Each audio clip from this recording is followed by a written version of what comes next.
But yeah, it's a little bigger than the desk I'm currently using, which I like. Not much though. It's like maybe 4 inches longer, three. I think it's 3 inches longer and like an inch and a half wider. So it's not like I'm gonna have any more usable space. But um, I really like all the open desk space I have since I got rid of the very desk. So, but I do miss standing. But I got rid of my chair too and went back to a balance ball, um, which I find to be much, much more comfortable since I've lost like 45 pounds since the last time I used a balance ball. So Does I somebody have the dig it. fan going or something? Oh, yeah, I do. If we're gonna start, I'm gonna turn it to a less fan-like setting. Okay. Well, I'm hearing kind of some clipping, and I'm not sure if it's because of the fan or not. So even if it's just for a second to turn it off, and Hmm. People in the chat are saying that they do not see the show. So let me see. Oh yeah, it's I just started the stream and probably fucked up the space-time continuum somehow because I'm on the show and I was watching the show. oh dear God. So are we getting rid of this keyboard thing? We can get rid of the keyboard thing. It's up to you. It's Is it controversial? it is not controversial. It is very cool though. So if we have like 2 minutes, we can talk about it. If not, I'm Okay. okay with getting rid of it. So Okay. we can just kind of play it by ear until we get to that point, and if we've had some kind of longer topics up to that point, then we will not talk about it. And if we have some time to spare, then we'll go ahead and talk about it. I don't know if anybody else is, but like when you are talking, Cam, I'm getting like some staticky kind of stuff at the ends of your words. That's just my Anybody else? voice. Is it? My I voice mean, is inherently. if nobody else is hearing it, then it's probably fine. I haven't Because I'm not. noticed Yeah. ever anything like that, but Okay. I just my voice is inherently staticky only at the end of words. So Uh, um, well, I've got this program on here that's allowing me to do the sound effects and stuff, but I have to run like all the audio through it, so it's entirely possible it's picking something up and messing with me. So no worries. If you're not hearing it, then I'm not worried about it. okay. Well, then let's do the show then. Let's do it.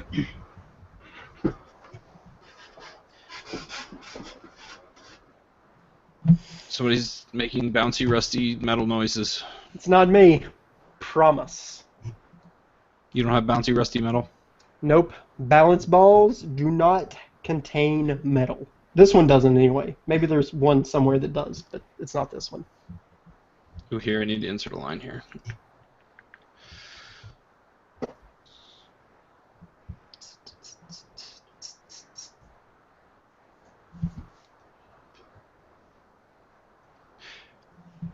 Did you know what? I never checked. Did David load that ad roll into the Dropbox? It's a good question. I have no idea. I did not look. He did. I think so. There's one in here. All right. Well, let me download that real quick before we start. So I can assume that's it.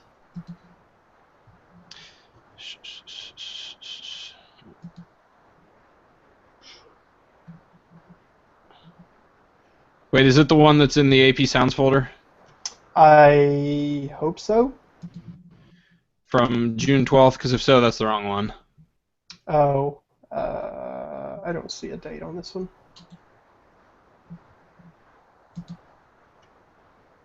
Oh, I'm looking at the AP podcast folder, ad spots. Is that this? Is that what you're looking at? Oh, no, that would be probably a good place for it. Wow, that's from March. What? What? But no. What? What? We know. Hold on, let me listen to it. Let me listen to it. Hold. You could listen to it. I could listen to it. I could. Do that. I don't want to ruin the surprise. I'm gonna mute and then.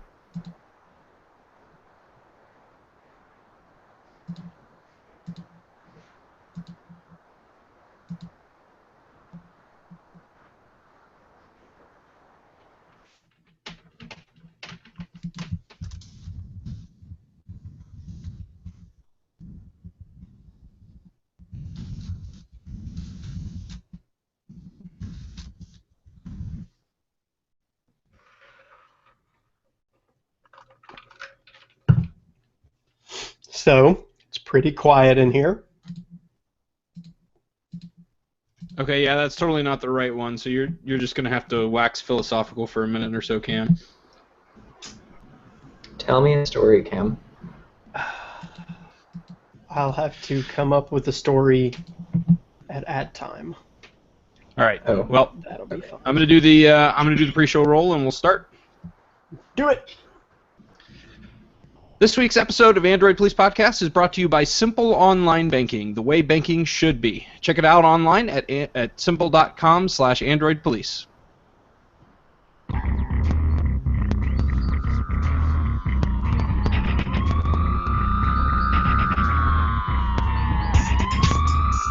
Welcome to the Android Police Podcast, your weekly audio source for all things Android. It is Thursday, July 23rd, 2015.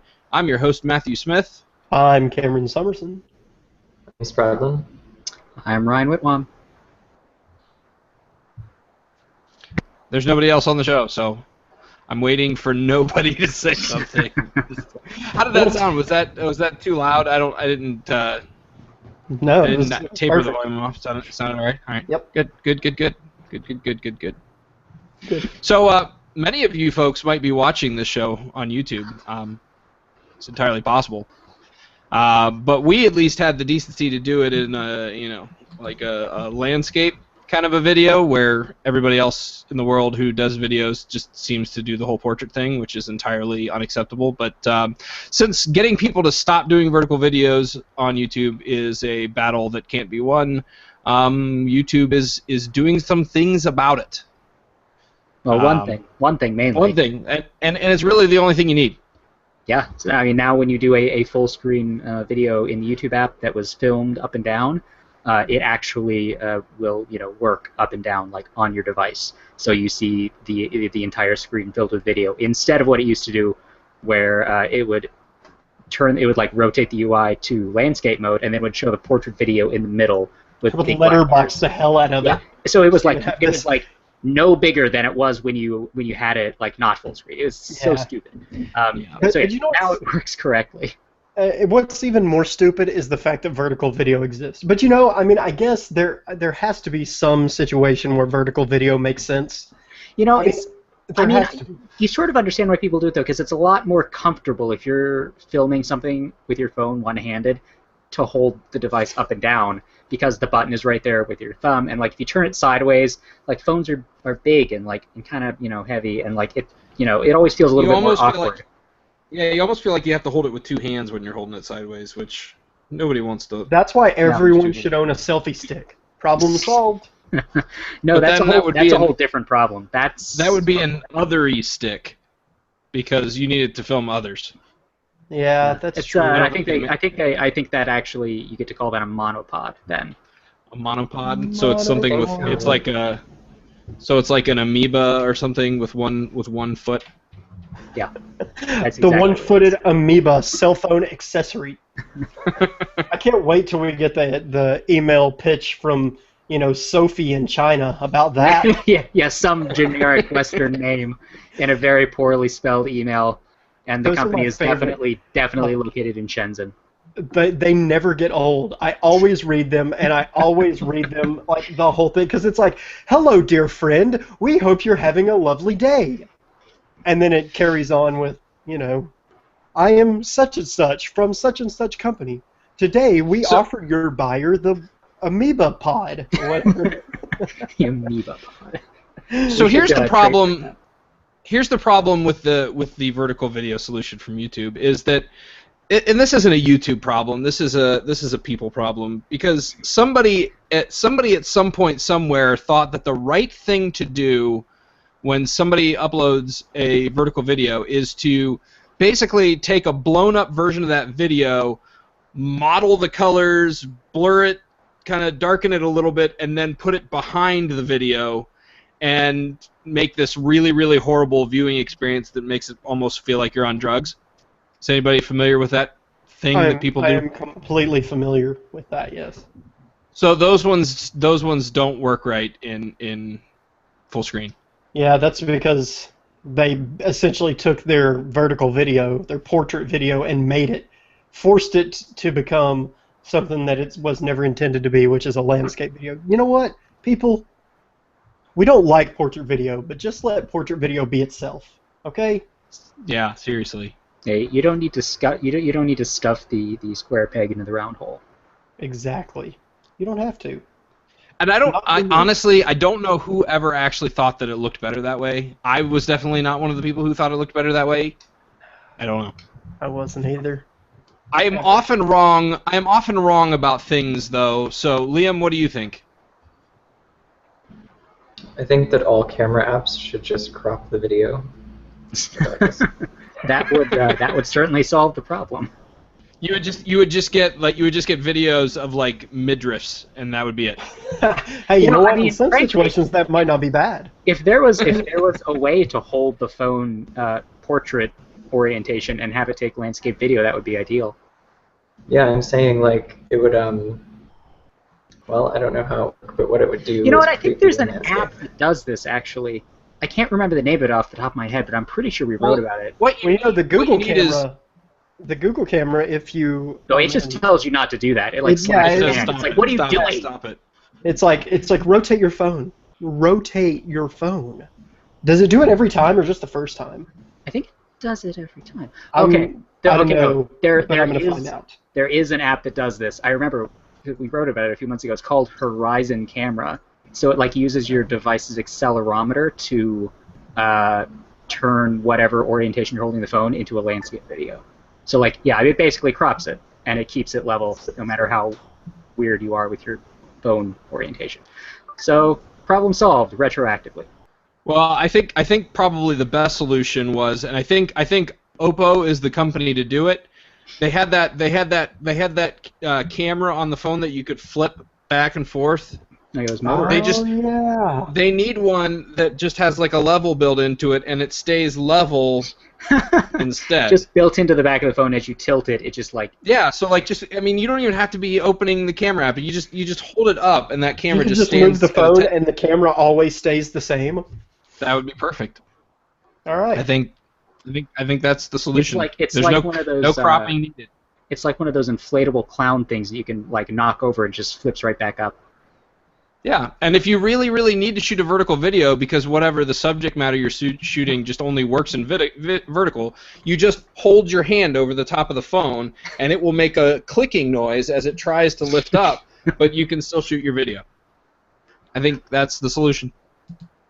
Okay, well, you know, there we go. We've solved a Well, lot of problems.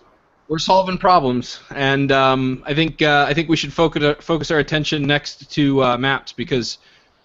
Well, now they have a timeline on there that's causing some alibi problems.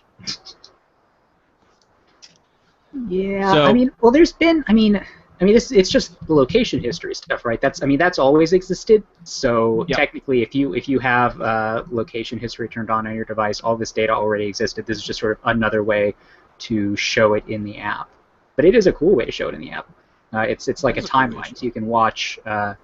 You sort of like just scroll up and down this list and it shows everywhere you've been, and it's really cool the way it like mixes in pictures that you took while you were in different places. I was playing around with it earlier today, and even like really old stuff. It's like dropping images in that I took that like I have like however many thousands of photos archived that I've taken on my phones that I probably rarely if ever come across. But this is kind of a neat way to surface all that stuff. All right, so I'm exploring my timeline. Are you taking a walk down memory lane? Are you feeling nostalgic? I am interested to know, like, I'm curious to know, like, how far back this goes. I mean, probably as far back as the location history stuff goes. I think it's years. Maybe I'm as sure. far back as the beginning of time. Yeah, Yes. mine definitely went back all the way to when I first turned on location history.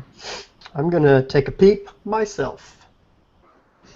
So I go back to January 2014. So that must have been when I turned on location history. Hey, look! I just pulled up a random Thursday in January, and sure enough, here I am recording a podcast. Oh yeah. It knows I everything.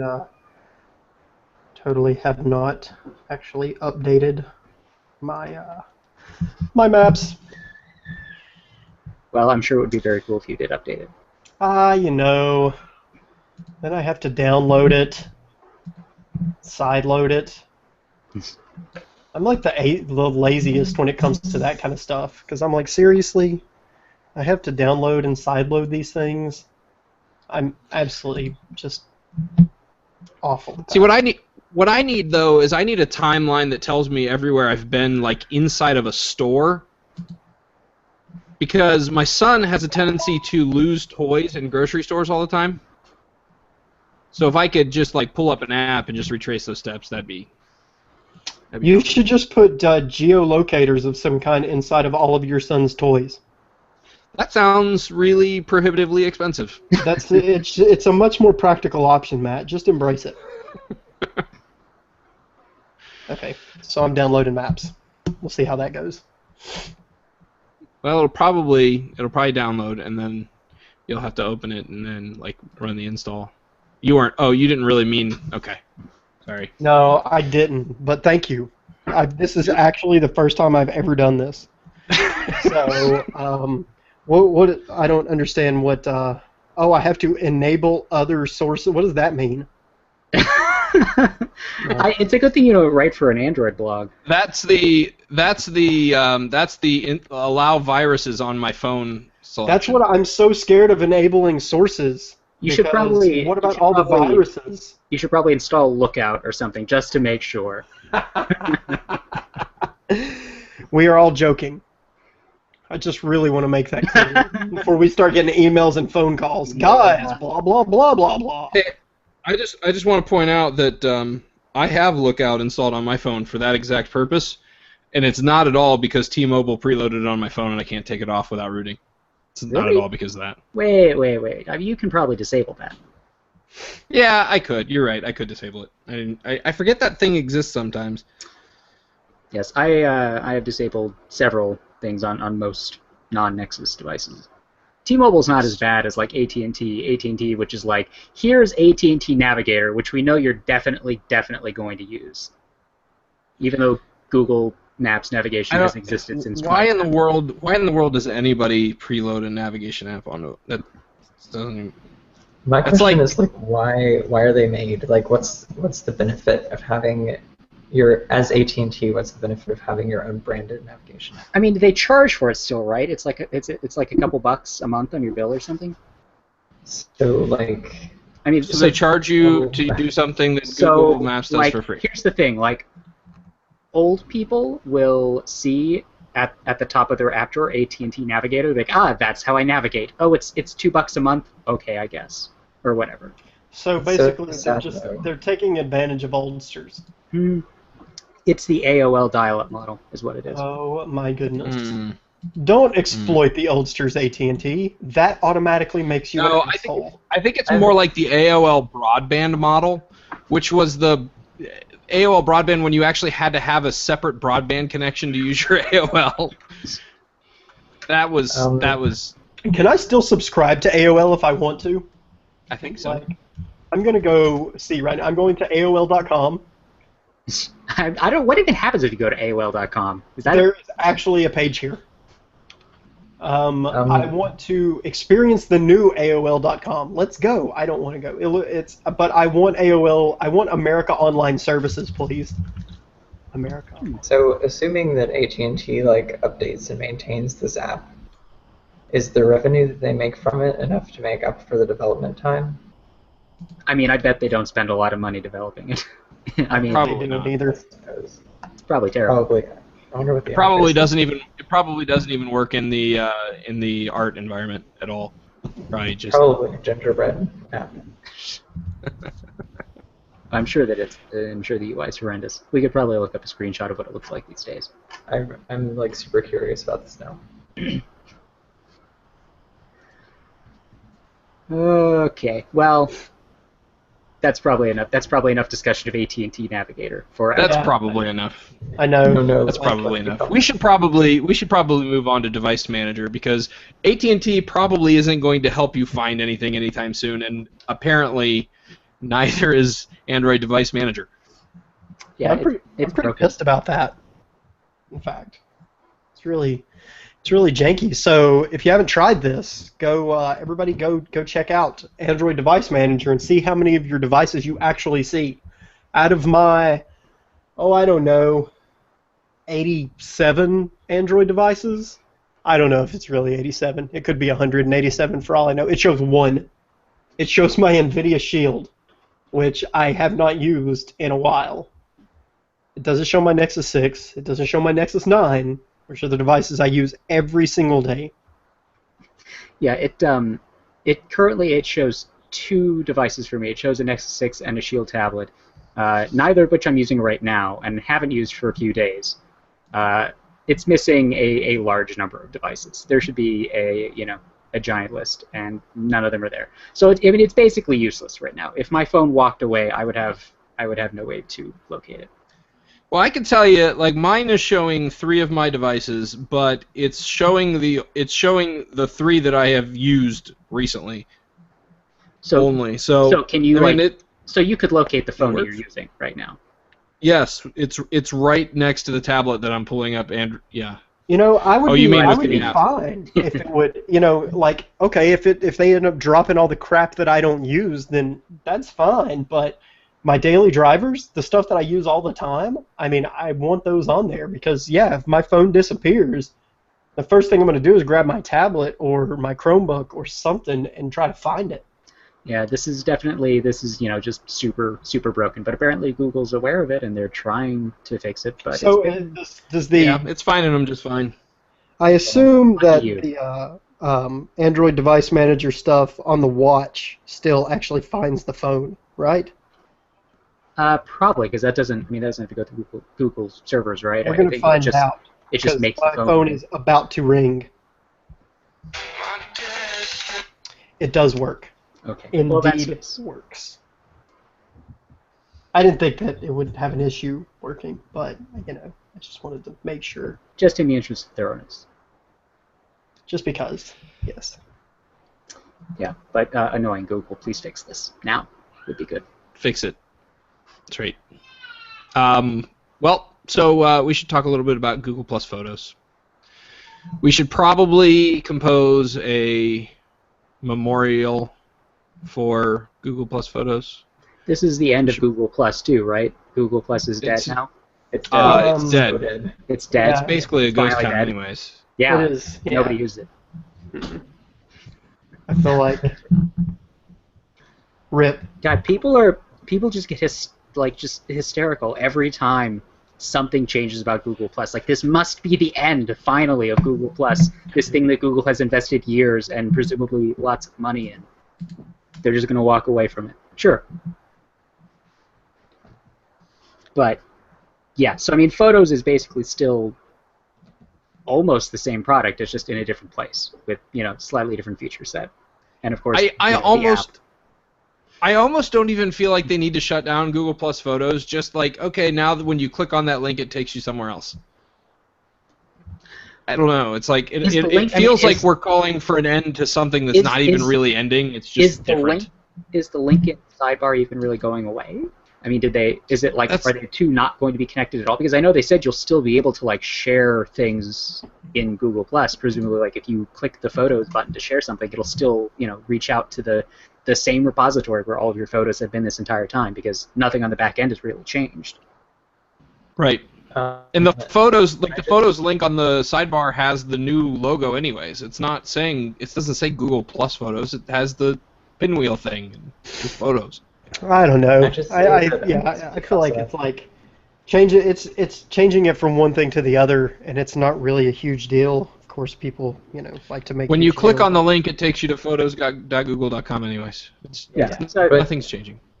So the confusing thing about that, though, is that you got to Photos through a slide-out menu, but then you can't get back. You're just there forever. You are just there. I guess I don't see why they can't just display the photos in Google Plus as well. It's not like it's not like it would be. I don't think it would be that confusing for people. But I don't know. I guess maybe they think it is. Yeah, I think. I don't know. I don't know what I think.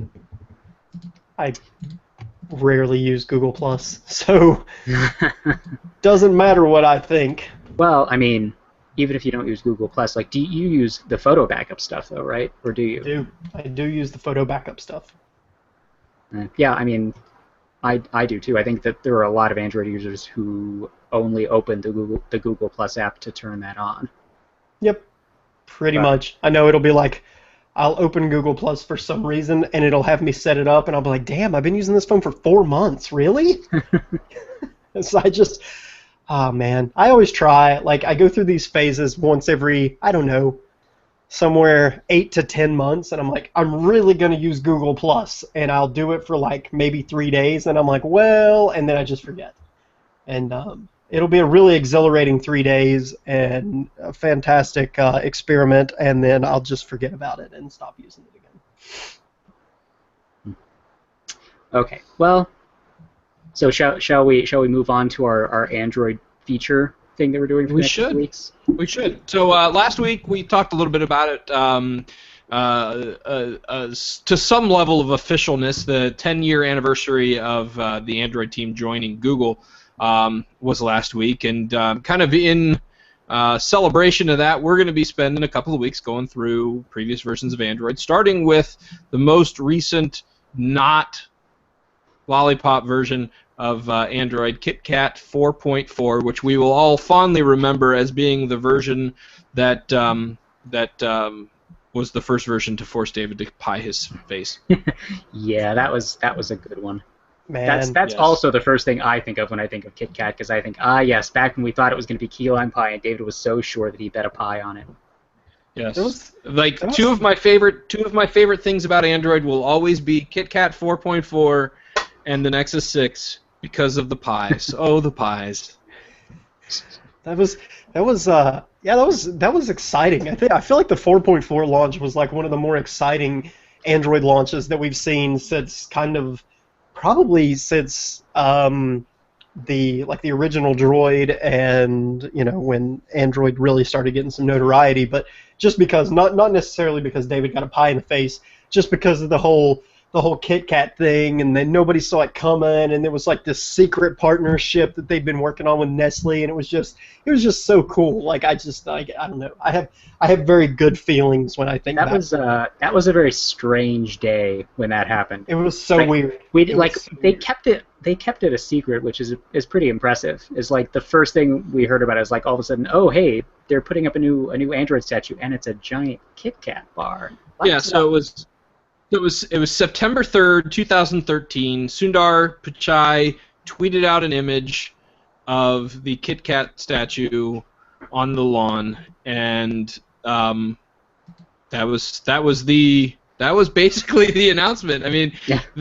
I think it came out. That was September 3rd. It didn't come out until the end of October, if I remember correctly, October 30th or 31st or whatever. But it's weird because it was such an interesting launch. Even though there wasn't like a huge, like we didn't have like a huge Moscone Center presentation for it. It was just, here it comes, guys, have fun. That was also when they released that video about the statue, and that guy was holding Nexus 5. Oh yeah, that's right.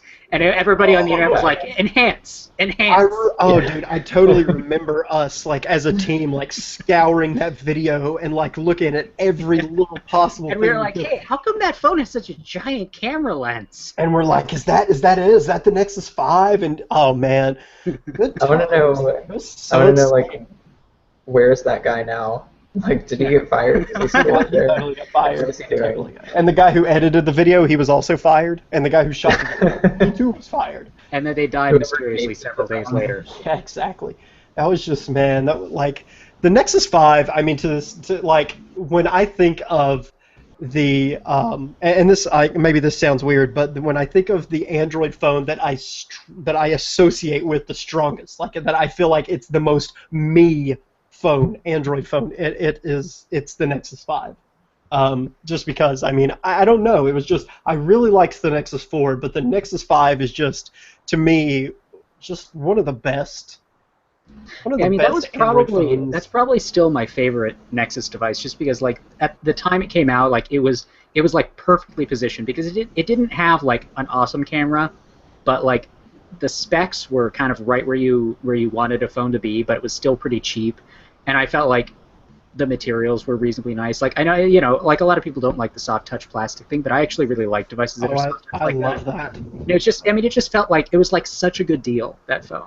I totally agree. I mean, to this day, it's still like I know after my Moto X went kaput or whatever it did, and before I got rebought a Nexus 6, I used the Nexus 5, and I just felt so good. I mean, it's getting long in the tooth at this point, so it's still, I mean, it's still usable, but it's, the battery life is a huge thing with that, and but it has some of my favorite features. I mean, it's wireless charging and things like that I really liked, that I missed when I went to the Moto X from That was like the Nexus 5. I think that was the first unlocked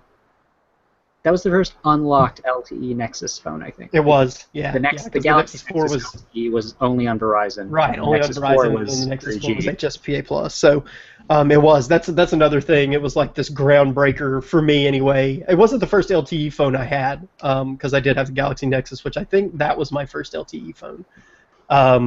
But the first openly available LTE Nexus. I don't know. I have really good memories about that whole thing. Although it was really weird because, oh my God, I remember waking up like when we thought it was going to go on sale. We weren't sure. We were like, well, Google hasn't really announced it. So I set my alarm. I woke up at 1:30 a.m. because I live in Central, and I was like, they're going to release it at midnight. I remember we all thought that they were. Yeah, they were going to I release stayed it up at late midnight. that day just to make sure. And then the next day it went on sale at some ridiculous time. It was like 3 in the afternoon or something, wasn't it? Yeah, it was like we totally just missed it completely. So we were like, they're going to release it at midnight, Pacific time, and they didn't. And I woke up and I stayed up for like an hour and a half thinking, or maybe 2 hours. Just it was such a stupid night. It was man, it was a typical Nexus phone launch. It was bad. I was able to order one, and I did like overnight shipping because like I want it now, right now. I got one too. I definitely bought one, immediately as soon as they went on sale. I couldn't wait to get it. It was, my feelings going from the Nexus 4 to the Nexus 5. Of course, it was all new, so I couldn't wait to try out KitKat. It was, just with every release, it's like, oh my God, this is so much better. How did I ever live without this? Oh my God, I can't believe I thought Jelly Bean was good. Well, then they had. I had the Google experience. Experience launcher then too, because that was an exclusive to the Nexus 5. And we didn't know what it was called. They were calling it. What were they? Oh no, we were calling it the Google Experience launcher, but it's obviously the Google Google Now launcher. But then it took them like 3 or 4 months to actually make it available officially. But everybody was sideloading the enabler APK because we realized like super weirdly that the search app suddenly had become this giant like omnipresent monster that ran your home screen, which I mean this is just sort of that's the way it is now, but at the time that was super weird. Well, that was before Now officially launched, so like it makes sense, wasn't it? It was, right? Well, Google Now started in Jelly Bean. Not with Jelly Bean. Did it start with Yeah, I was Jelly gonna say Bean? Now Okay. was 4.2, So- I believe. Yeah, what do I know? I don't know Jeez, anything Cam. about this stuff. I'm just here. But yeah, it was really bizarre. I mean, yeah, the integration makes sense now. It all makes perfect sense. Google apparently had a plan, believe it or not. That's so weird.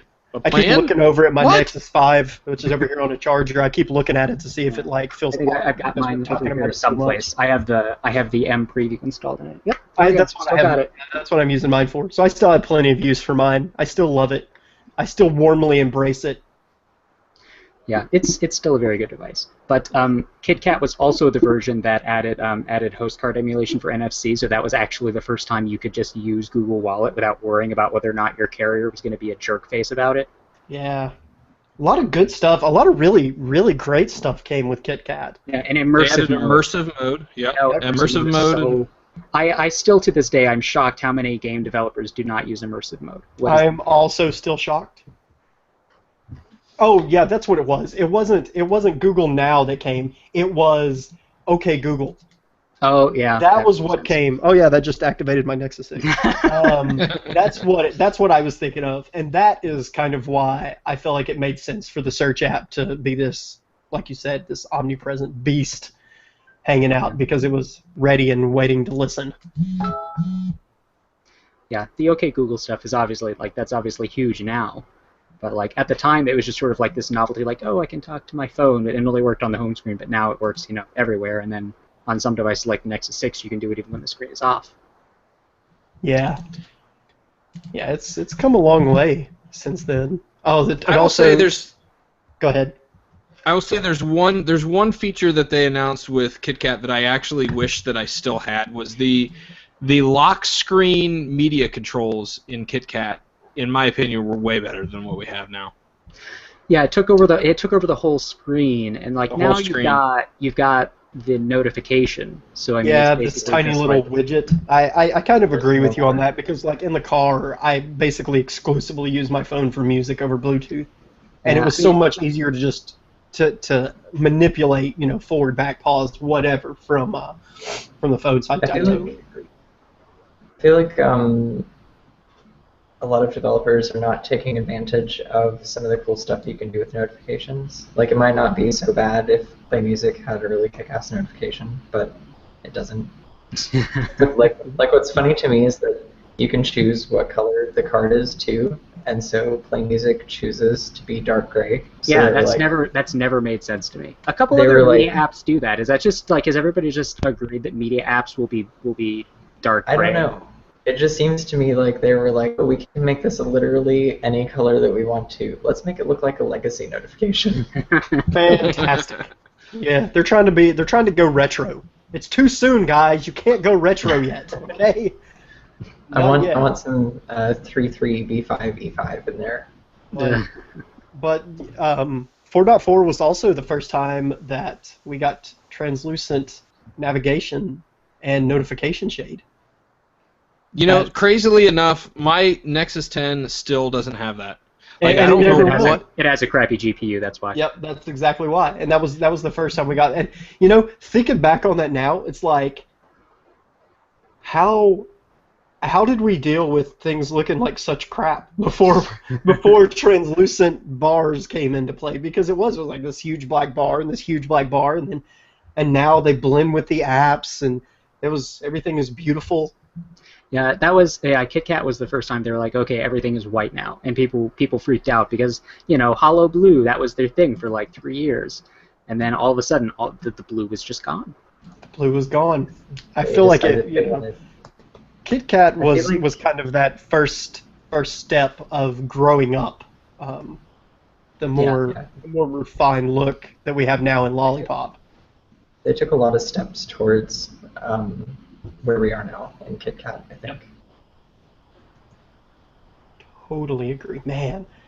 These thinking back on all this stuff, I'm getting emotional, guys. Are you gonna be all right? I'm feeling a little funny. Hey, they added emoji. They added emoji to the keyboard in KitKat. I mean, where would we be without that? In a much better place as a world. I mean, like emoji is a thing now. There's no way that we can't go back. Like we can go back. Okay, no, I'm just gonna. I don't know, Cameron, if you followed this at all, but during the whole saga with DeAndre Jordan and the Dallas Mavericks and the Clippers, of course, like that whole thing, the way that thing played out on Twitter completely made emojis worth it to me. I will totally agree that I feel like basketball journalism as a whole is better because of emojis. I don't understand why, but it really is. I mean, where would I be without the little flaming icon? I mean, you want to know something only tangentially related to this about emoji? I've realized that Android Auto will actually translate emoji for you if you receive a text message while you're driving. So like it'll like it speaks the message, and then if there are emoji, it'll like stop and it'll say like open mouth smiley face. Oh my God! Is it like red hot chili? I mean, I don't think it does not- all of them, but I Yeah, mean, I was Does it driving. do frog I was- coffee? I want it to do frog coffee. I don't know. I should check and see which ones it does. It does a lot of them. Like I was driving last night, and somebody sent me a message, and there was a smiley face in it, and it read the message, and then it paused, and it said open mouth smiley face, open mouth smiley face. The Okay. next time you drive, I will literally send you every emoji, and you can. And I will Steaming pile of poop. I will be. Yeah, I should test this right now. I will emerge from the car a changed man. Yeah, I mean, seriously, yeah. Like some of them, like, what does it do for the 100 with the 2 lines under it? Like, what is that? How's it gonna? I know, What does like, it do for the happy poop emoji? oh my god, I hope it says happy poop. I That's- mean, That's seriously. the one I want to know. I mean, emoji has changed the way, like, I text with my oldest son because I can literally text him all kinds of things, and he exclusively replies with emojis. Like, I mean, I'll tell him something, and he replies with the whale icon, and I'm like, what is that? He's like, oh, whale, and I'm like, oh my god, are you kidding me? Yeah, he literally says that too. He will say, "Oh, whale," and then so he can use the whale icon as like his response. These days. I'm like, oh my god, was I like this when I was 12? I'll ask my mom. My mom was. I mean, I know we didn't have emojis when I was 12, but I basically brain dead when I was 12. Ah, I like to yes. think that I'm not, but You know, I just wanna know- emoticons kind of like proto emojis, you know, like colon, close parentheses. I missed just want that. to What did know you if say? somebody does. Oh, go ahead. I was just saying I missed what Liam said. No. I only saw closed parentheses. I'm like, hold on, what? I was saying that emoticons were like proto emojis. Certainly use those on AOL, right? They're Yeah. hipster emojis. They were Oh, emojis that's before they were interesting. cool, right? Yeah, that's like Exactly. that's like when you look at pictures that have been translated into ASCII instead of looking at the original pictures. Yes. Mm. Yeah. So old school. Old school. So I just want to know. I want to know if Android Auto reads the frog and the coffee consecutively as, but that's none of my business. Because that would be perfect if it did that. I'll research this. We need to know. All right, well, I think it's about time we gave a little bit of love to the sponsor, Simple Online Banking, our sponsor for this week's show. Cam, you are a Simple customer for some time now, really kind of since launch, right? I have, yeah. I got the invite. I actually reached out to them and got an invite, or maybe they reached out to me. Either way, I got the invite right when the Android app came out in beta, and I've been using it. I used it along with another service and opted to go with Simple, and I've been using it exclusively as my primary bank since then. So it's been over a year, and I absolutely love it. The service has gotten better and better with each update, and each they're all constantly adding new features. Goals is huge. Goals is my favorite thing, which kind of goes hand in hand with Save to Spend. So essentially, you can set money aside in these goals, so you don't actually spend it, and then it shows your safe to spend balance because it's like, oh, this is all your money that's not in goals. You can go spend the hell out of it, which I quite enjoy. Yeah, I mean it's fantastic. It is definitely a service I recommend. I recommend for everybody to check out because I find that it has simplified my life of dealing with banks and checkbooks and all that crap that I used to hate. I absolutely do not hate at all anymore thanks to Simple. So, yeah, if you guys want to check them out, you can do so at simple.com/AndroidPolice, which helps us support the show as well. And there's an interview with you on there too. So if people want, yeah. if you don't have enough of hearing his words and reading him on the site, there's another place you can get your Cameron fix. You can at simple.com/AndroidPolice. So we want to thank there's them more for of what I love for the about show. Simple in that interview. I just try to keep that short, so you should definitely go check that out if you want to know how I use it. Awesome. All right, so let's talk about Samsung because, well, we had some photo leaks from them. Some things coming up pretty soon. Note 5, S6 Edge Plus, and they just can't keep the lid on this one. Yeah, I mean, these are pretty predictable devices, though. I don't think the leak really tells you anything you couldn't have already guessed. I mean, we've already seen some pictures of like dummy units of the S6 Edge Plus. I mean, it looks like a giant Galaxy S6 Edge, which is not surprising. And the Note 5 looks like a giant Galaxy S6. And that leads me to believe that it will probably not have a removable battery, or maybe even an SD card slot. So that's going to be sad for some people. I just kind of want to know what's the point of the S6 Edge Plus. Like, why? It's bigger. It's basically That's the point. Samsung's competitor to the iPhone 6 Plus. But why? I guess I kind of see that as the Note, though. See, I think we talked about this a couple weeks ago, and I think the consensus we came to is basically that the Note doesn't need to exist anymore, and it's probably going to go away because people don't even really care about the stylus. They just want a big phone. Yeah, that's kind of. And that's that's just the S6 Edge Plus, because I mean Samsung is selling so many of the regular S6 Edges, like I'm sure way more than they thought they were going to. I see them pretty frequently. It's pretty crazy how that's picked up, especially because it didn't do very well on the Note Edge. The Note Edge was that was dumb. Asymmetrical. That was being on the one side. Yeah, I mean, it looked neat from like an abstract, like, oh, that's a phone perspective, not a phone I want to buy, but yeah, I mean, but the Edge people are just into because it looks weird. I don't get it personally, but I don't know. I don't get it either. But there's selling a bunch of them now. They're like, we should just make a bigger one. People will buy that too. You can make it more expensive. Yeah, I mean, I guess people will buy it. It's just so strange to me. I don't know. It's just the timing is weird. The fact that they would announce/release the S6 Edge Plus alongside the Note 5, that is what makes it so weird to me. If they were announced independently, maybe Samsung sees this as like the ultimate showdown. Whichever one does better is the product line they'll move forward with. Oh well, it's undoubtedly going to be the Edge Plus. I mean, no question about it. If you can get an S6 branded phone the same size as a Note phone, that's what people are going to go for, especially when it has the fancy little edges, which I still think are novelty. So first of all, yeah, I don't like the edges because they melt like the first 8 dp of your UI, which is annoying.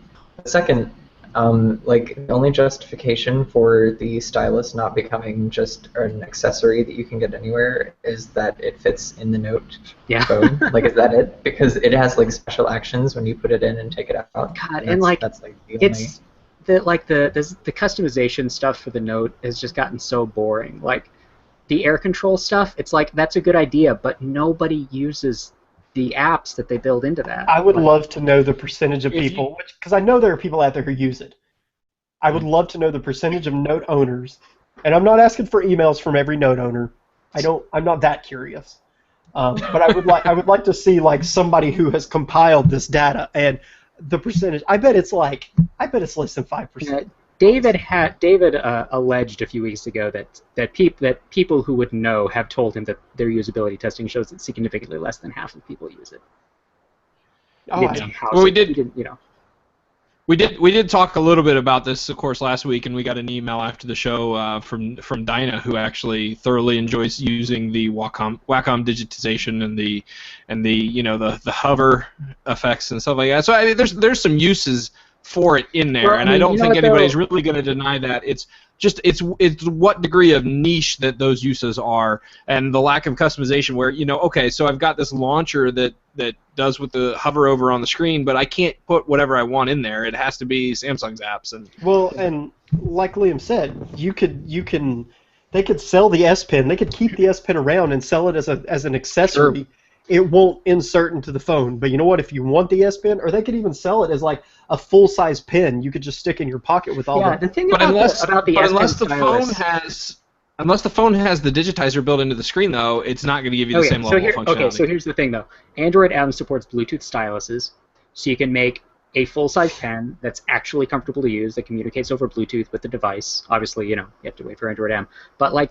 I mean, the S Pen, when you take it out of a Note and use it, it's super uncomfortable because it's like this long, and it barely fits in your hand. It's just, I mean, it's just not an awesome experience most of the time. It's hard as hell to write with. because it's so small. It's not conducive to a natural writing experience because we're used to larger pens, and it's like half the diameter. And so I mean, if you're using it for like any sort of handwriting, like if you have a larger, like a note tablet or something, it just doesn't. It just doesn't work. They'd be further ahead. Like, they could just build some sort of like stylus holder into whatever ridiculous case they decide to sell for their upcoming phones. That's perfect. Yeah, Samsung always has the idea. expensive, the SU case or whatever. Just put a stylus holder in that somehow. Yeah, I think that's brilliant. I mean, but I still kind of go back to I feel like NVIDIA did a good thing on the Shield tablet and Tegra Note 7. I mean, it's not active. It's not an active stylus. It's none of that, but it does. I don't want to say everything, and it doesn't completely compare with the Note, but it does a lot of things. It's reasonably palm close. rejection is there. You can completely disable any sort of touch and only use the stylus. So it's smart. That stylus is just big enough that I feel like it's comfortable to use. I like it. I mean, when I use the Shield tablet, I use the stylus a lot actually. When I use the Shield tablet, I'm kind of all about the Nexus 9 since it came out, and since I got the 5.1 update and mine didn't suck anymore. But yeah, I mean, I still love Shield tablet. I think it's great. So if they built the digitizer into the S6 line and started selling the S Pen as an accessory with various sizes, maybe even one that fits a little bit more of a human size hand, I think that'd be pretty cool. Because even then, if they did that, then you'd have an option of just using it on your S6. If you don't have to buy the larger phone if you didn't want it. No, I think that's absolutely. I think honestly, I think that's the way to go. Because then the people, of course, it's increased production costs, and is that something they're going to want to do? I don't know. Well, that's what I'm saying. Like the only justification for keeping the Note around is that it has a hole for the stylus to go in. Like.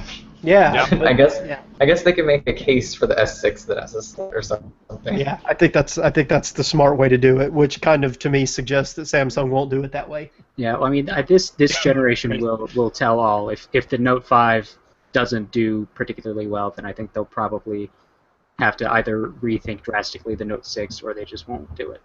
Yep, I completely concur.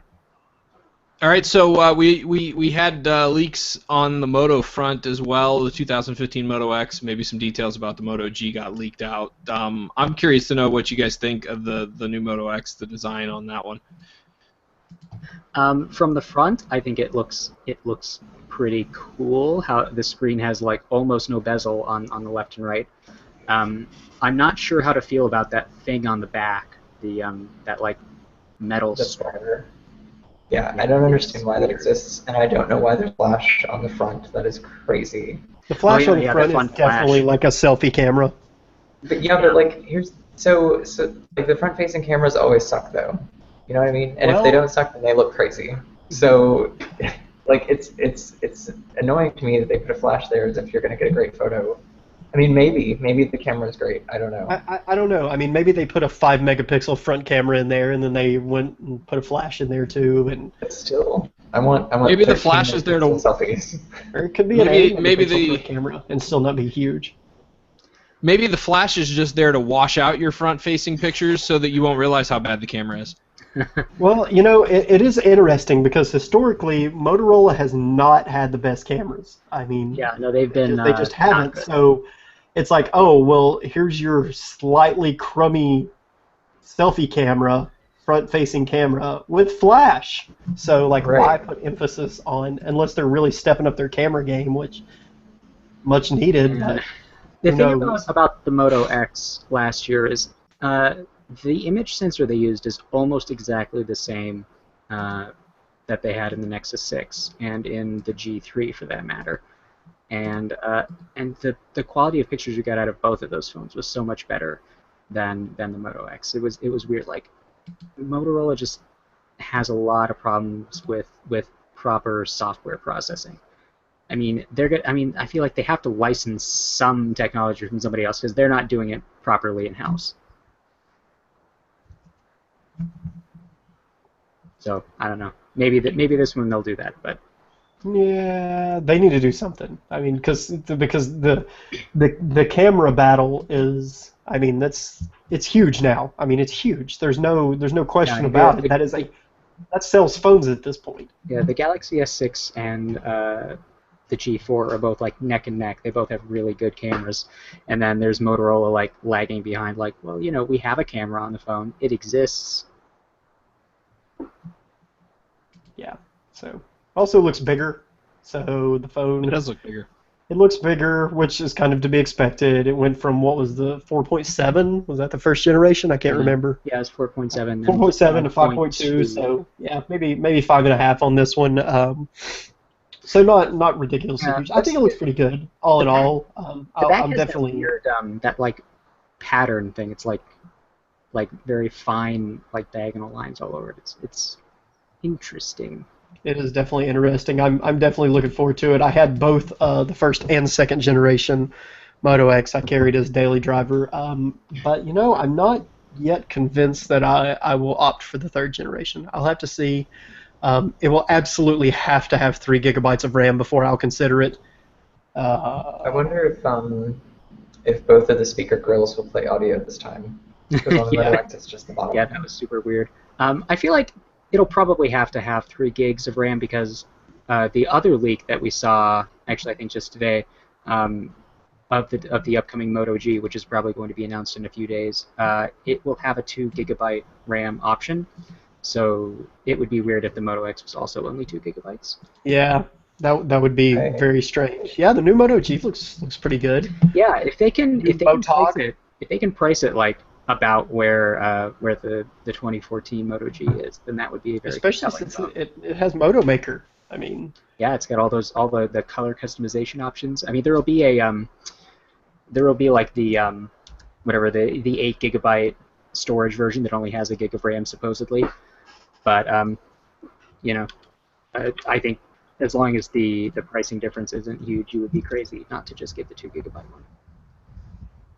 Yeah, I also absolutely. feel conflicted because I want to see the 2015 Nexus 5 now, because it's probably between the 2015 Nexus 5 and the new Moto X for me. Yeah. I think honestly, I think when the whole Nexus, when the new Nexus is come out, I think I'm gonna go with the bigger one. Like that's kind of already what I have set in my head, because now that I'm so used to the Nexus 6 and I don't hate it anymore, I kind of like the bigger phone. Yeah, I just want to see what it looks like, and what that sounds super dumb, but I want to see what it looks like. No, I mean, what, are you talking about the bigger one? Yeah. I mean, I totally agree, and I want to. I'm totally all about giving a new manufacturer a shot. So I want to see what Huawei is, going to come up with for this, because I feel like this is their huge opportunity for Huawei. I feel like I hope that they are able to sell the same fingerprint sensor tech in America that we've seen before, because it's super awesome. Yeah. So it has that. Cool. We shall see. We shall see. Hey, let's talk about phones that have already been announced. Actually, not phones, tablets. I'm sorry, I'm a liar. Tablets that have already been announced. Samsung announced a couple this week. The Galaxy Tab S2 in a 9.7 variation and an 8.0 variation. Of course, those referring to screen size, available next month. Going with the 4:3 ratio this time around. Not really a big surprise, but interesting to see. Yeah, they look like pretty cool tablets, except for the stupid physical buttons on tablets. Samsung don't. Why? Just don't. I wish they wouldn't do that. There are a lot of things Samsung does I wish they wouldn't do. I feel like Physical buttons on tablets is a huge one, though.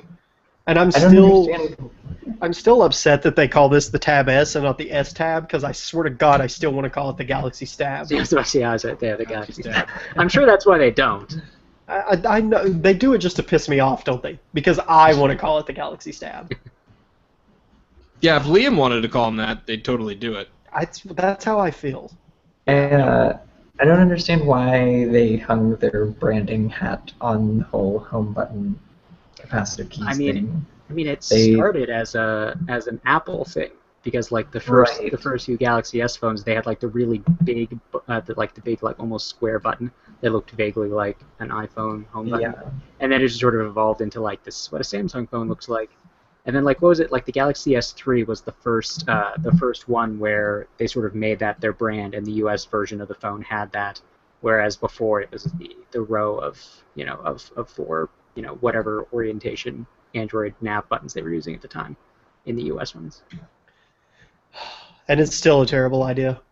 Good job, Samsung. It's so bad. But I bet the displays on these will be beautiful. Yeah, Even though I'm somebody sure they pointed will. out that this is actually lower resolution than the first generation Tab S. So those were what 2560 by 1600.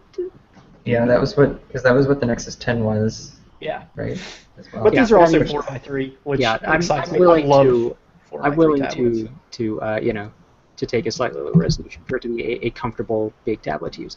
And the thing is, like, it's going to be like a newer generation of AMOLED technology, and Samsung's newer AMOLED panels are just really, really fantastic. Like the colors and the brightness are just amazing on those.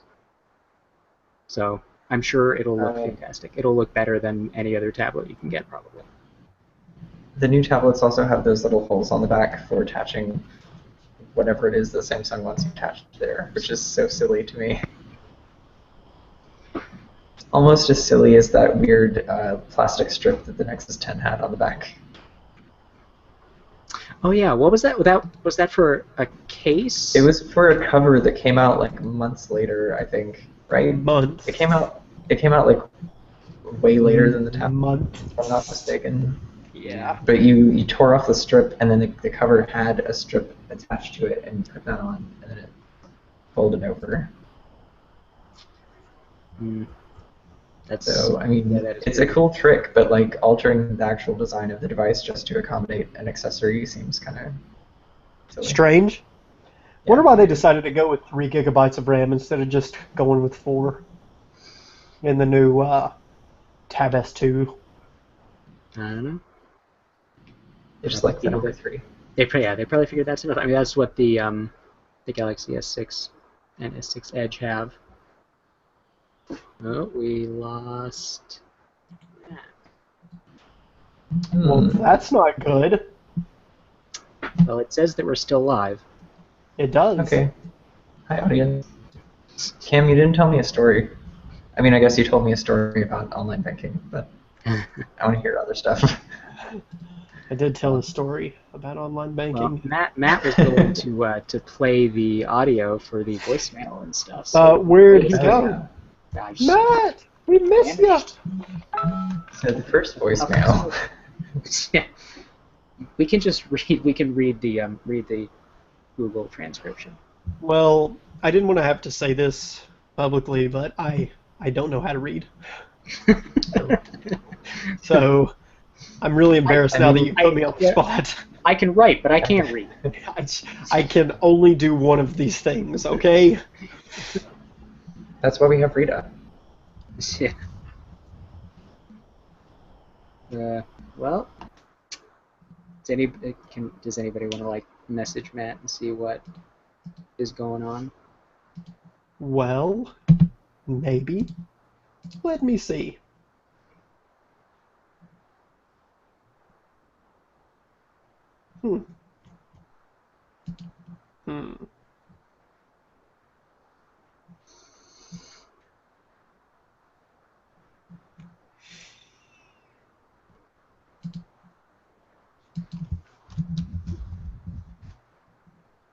I have messaged him. Is he online at least? It shows him as online, and I said to him, "What happened?" Okay, good. I think that'll get the point across. I don't understand if he's gone, how we're still live. Are we? I mean, the icon says live. It says I just asked in the chat room, so we'll see. Nobody's answering me, so who the hell knows? Adventures in Google Hangouts. Every Thursday, tune in live to see Google Hangouts break. In new and interesting ways every single week.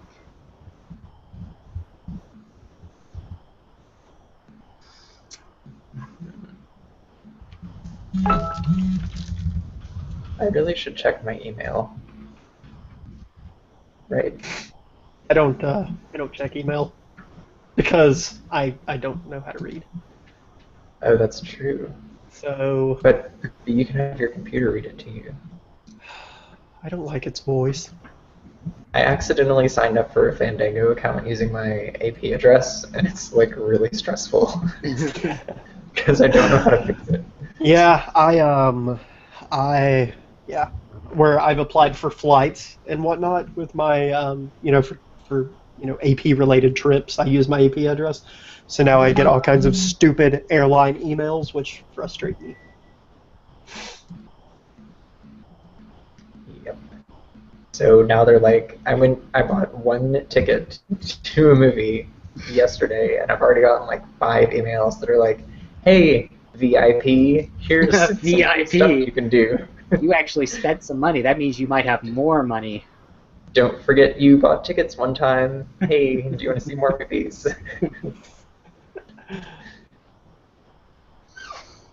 Yeah.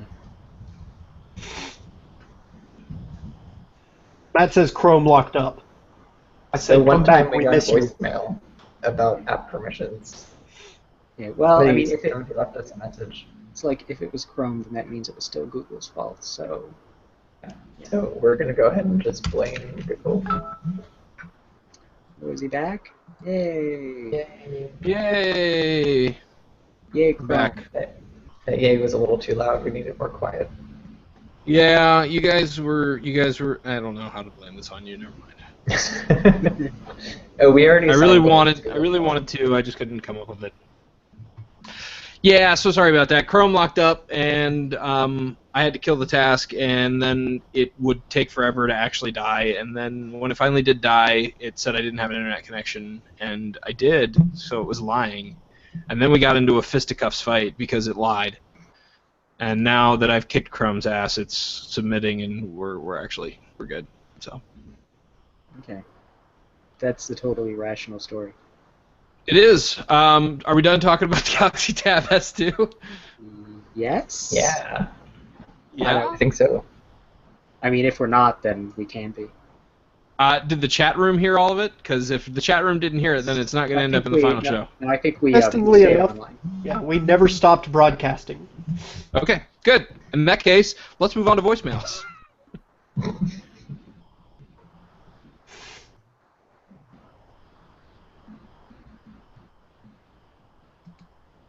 Hello, gentlemen. This is Matt, with my never-ending list of questions. Today, I wanted to ask you a question about permissions. I often find that I do not understand why an app is asking for a permission, which leaves me uncomfortable. For example, why would the 7-Eleven Android app require device and app history? Doing some research, it seems this permission is normally only needed for task managers or other utility apps. What is your view on the 7-Eleven app having this permission?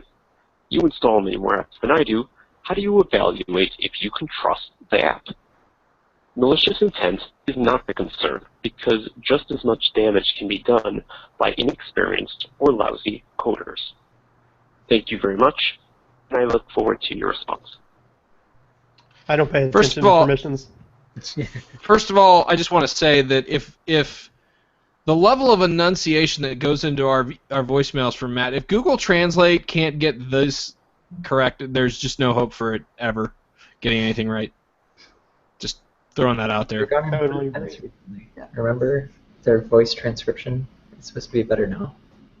Yeah, so they say. So I think they've said that a bunch of times already. But the whole thing, honestly, I don't know. I don't develop, so I don't know why that has that permission. Like, it could be just a simple oversight by the developer. I don't know if that's something you have to actively bake in when making an app, or if it's something that is sort of on by default and you have to unenable it. I don't know how any of that works. So. No, you'd have You to do have actually to- request it.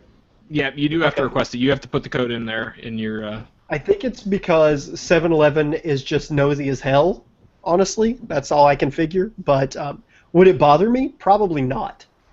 Mostly because I don't read permissions anyway, and I don't really care. I Sure. totally do not read permissions I don't ever. Like Yeah, me either. maybe Now, I'm just I will I will say this is I feel like the timely permission requests that are coming in might make me care more than I currently do. But it's kind of one of those things where when you're getting hit with the permissions, you just want to get the app installed and you just want to get it running, and you never actually see it at a point in time when it's relevant data to you. So I don't know. I think that I probably am the quickest person to just click past permissions without really paying attention to them. But at the same time, I am looking forward to having them presented in a different way to see if maybe that raises some awareness. I totally agree. I don't want to be aware. Forget that. Maybe it's probably just because like I'm such a boring user that I only use like really mainstream apps that I'm like not worried about. I kind of feel the same way about me. I feel like I'll just click right through it and be like, yeah, sure, do whatever you want. Have fun. Flashlight Well, app. probably a big part of it too is with when you're switching devices and you're loading apps so often that it probably becomes almost a numbing process. You just skip right past it because you're gonna do this like 50 more times in the next week or whatever. I like that. If I'm not mistaken, some permissions aren't going to cause a dialogue. So like only the ones that are marked dangerous, I think, are going to be the ones that are going to ask you. Only the ones that people write op-eds about to Right. Google for allowing. So whatever. I guess did we answer the question?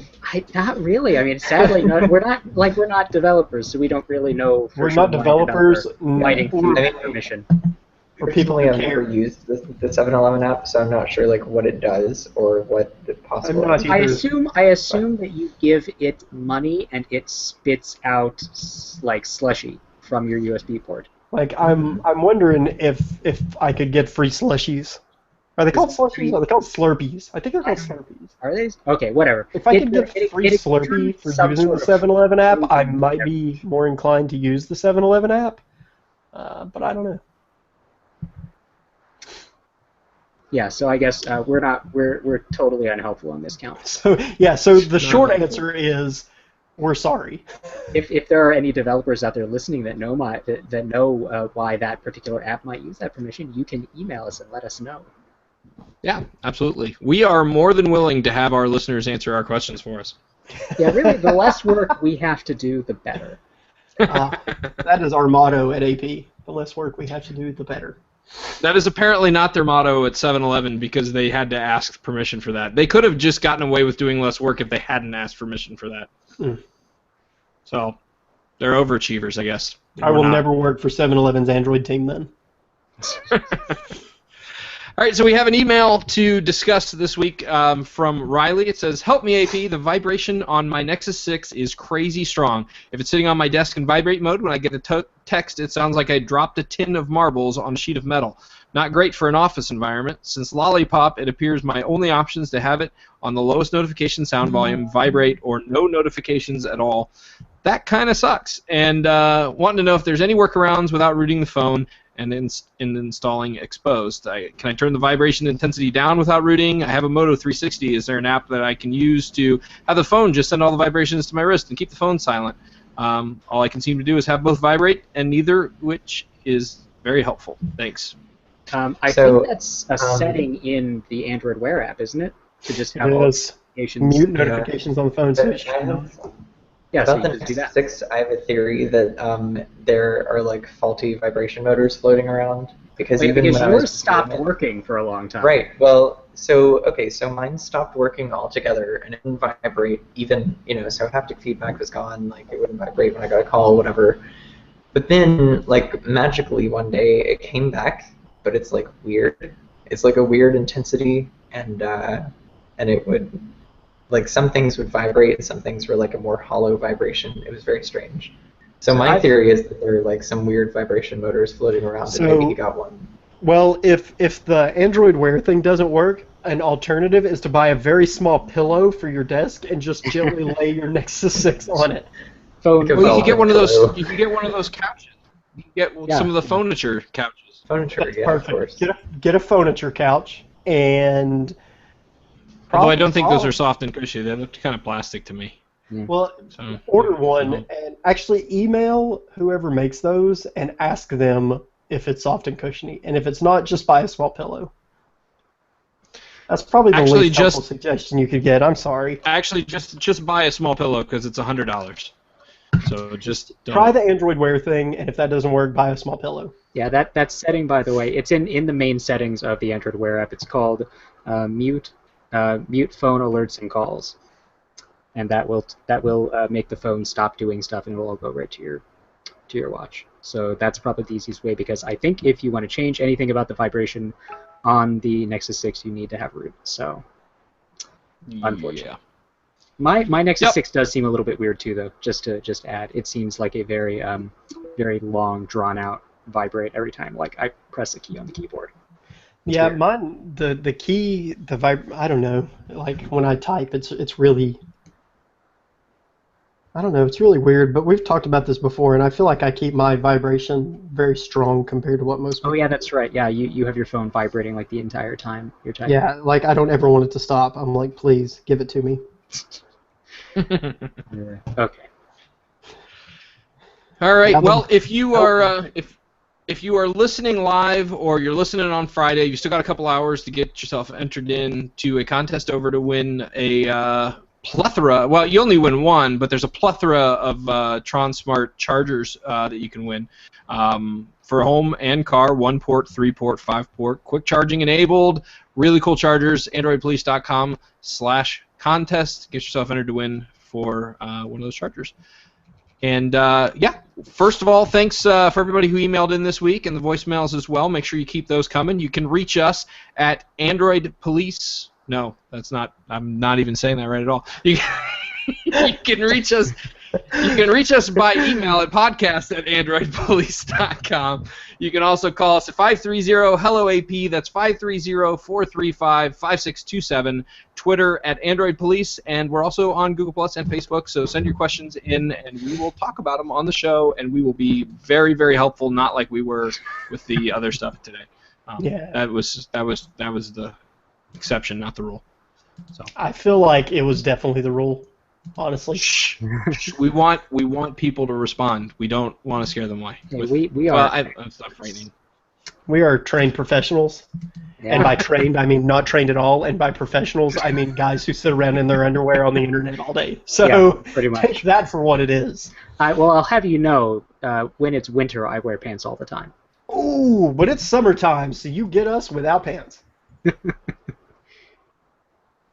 And also want to send one more thank you to Simple Online Banking for sponsoring the show this week. If you are interested in doing banking done right, hit them up at simple.com/AndroidPolice and check it out.